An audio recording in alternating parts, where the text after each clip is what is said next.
अस्सलाम वालेकुम दोस्तों, क्या हाल चाल हैं। उम्मीद करता हूं कि आप सब खैरियत से होंगे और मैं भी अल्लाह ताला के फ़ज़ल करम से खैरियत से हूं। तो दोस्तों, आज बात करेंगे पाकिस्तान से लिबिया से इटली और इटली से स्वीडन जाने के बारे में। जो हमारी स्टोरी चल रही है उसका जो आगे वाला हिस्सा है वो आज आपका साथ शेयर करूँगा कि जैसे स्वीडन गया और वहाँ पे डॉक्यूमेंटेशन की प्रॉब्लम हुई, वकील के पास गया और सारी बात की।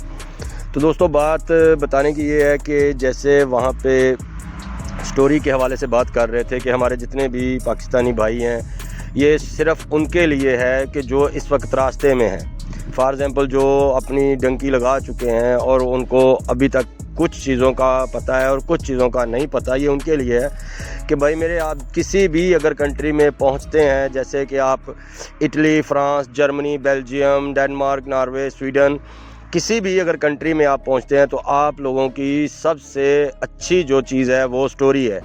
आप लोगों के पास स्टोरी होनी चाहिए और उसके अलावा उसके प्रूफ भी होने चाहिए। अगर आप लोगों के पास कोई स्टोरी है, फॉर एग्ज़ाम्पल अगर कोई रियल स्टोरी है, क्योंकि ज़्यादातर भाई मेरे झूठ बोलते हैं और जब झूठ बोलते हैं तो फिर उसके बाद प्रूफ नहीं बनते, तो प्रूफ अगर बनवाते हैं तो वो भी 2 नंबर बनवाते हैं। तो इसलिए उनके डॉक्यूमेंटेशन में बहुत देर लग जाती है, 4 साल, 5 साल, 6 साल, 8 साल भी लग जाते हैं, क्योंकि फिर उनको काम करना पड़ता है और फिर टैक्स अदा करके तो उनको पेपर लेने पड़ते हैं। तो या फिर वो ऐसा करते हैं, किसी ना किसी अंग्रेज़नी या गोरी या जर्मनेशन कोई भी लड़की से शादी करके तो फिर वो पेपर लेते हैं, लेकिन उसमें भी बहुत सारा टाइम लगता है। तो भाई मेरे सिंपल सी बात है कि अगर आप लोग किसी भी कंट्री में आने वाले हैं या आ जाएंगे या पहुंच गए हैं, अभी आप लोगों के फिंगर नहीं हुए, फिंगर यानी कि सबसे पहले किसी भी कंट्री में जाएंगे तो आपके फिंगर होंगे।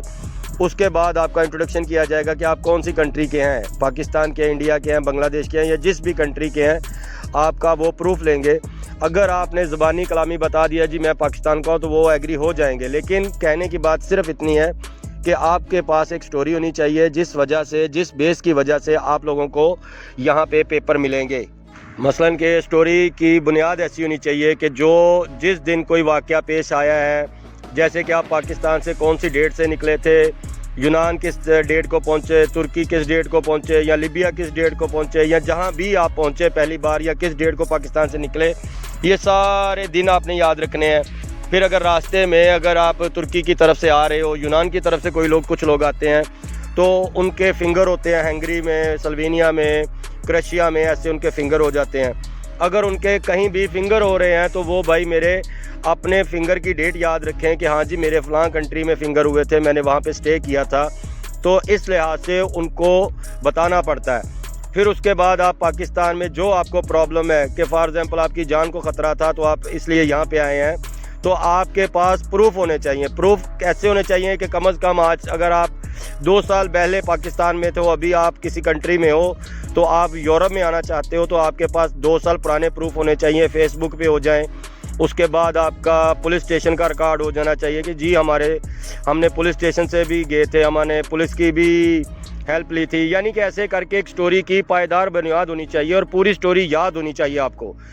कैसे कैसे आपका वक़्त गुजरा, कैसे कैसे आपको मुश्किल आई, कैसे कैसे प्रॉब्लम आई, और जिस वजह से आपने पाकिस्तान छोड़ के और यूरोप में सेटल होने के लिए आ गए हैं। ये उन लोगों के लिए है जो हमेशा के लिए रेफ्यूजी कैंप में आते हैं और आके असालम यहाँ पे लेते हैं और वो फंस जाते हैं क्योंकि उनकी स्टोरी नहीं होती।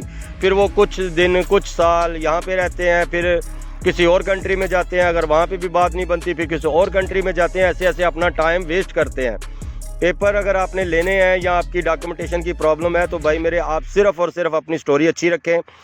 और अगर इसके अलावा हमारे कुछ पाकिस्तानी भाई ऐसे हैं जिनको अभी तक इतनी समझ नहीं है कि पाकिस्तान जब निकलते हैं तो उनकी एज होती है 18 साल से कम।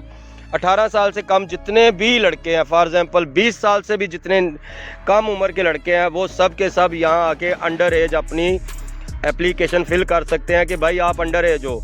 अंडर एज का बताने का ये मतलब है कि अगर 15, 16, 17, 18 साल की उम्र में आप यहाँ पे आ जाते हो तो आप लोगों को 1 साल के अंदर अंदर पेपर मिल जाएंगे। ज़्यादा से ज़्यादा 1.5 साल हो जाएगा, क्योंकि ये कोरोना था पहले, इस वजह से कुछ दोस्तों के पेपर लेट हुए।